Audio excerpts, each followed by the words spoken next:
така, уважаеми роднини и приятели на Мони и Чефо, здравейте и добре дошли на празника на любовта. Любовта между едно усмихнато, нежно и лъчезарно арт момиче и едно весело, ведро и музикално момче.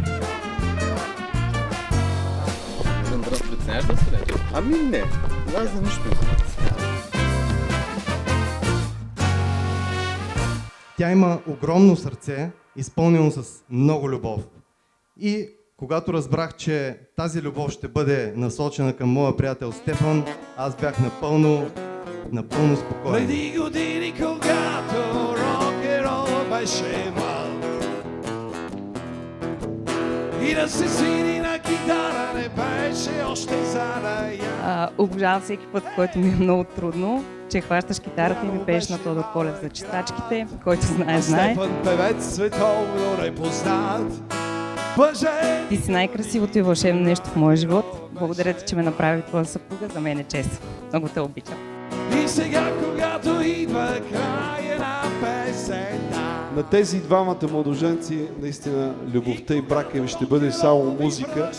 И най-вече и най-важното, което видях от тях тая вечер, да не се вземате никога на сериозно, защото живота е за хора с чувство за хумор.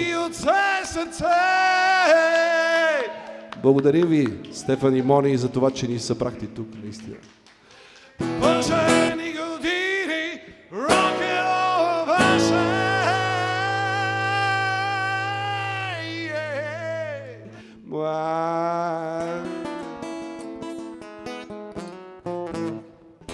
Ей!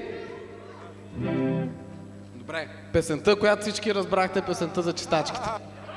То майче шъвали, ей, дай ми ги, дай ми ги, дай ми ги, дай ми ги чистачките, дай ми ги чистачките, или ми ги върни, с който открадна и Господи, бял ден да види, как отвена ако случайно не взел ли е, да си ги сложи отзад. Благодаря ти, че насила ме извади от сивия ми бункер и уби душата ми с любов. Накара ме, макар на сила, да погледна навътре и да видя това, което виждаш ти. Наляво да тръгна, надясно ли, вече не знам на къде, накъдето и да се обърна. Всичко краде ли краде, как ще ги стигнем? Америка. Че и задминем, не знам. Обещавам да ти пея за чистачките, когато си тъжна. Обещавам ти все по-рядко да си тъжна. Обещавам ти себе си завинаги.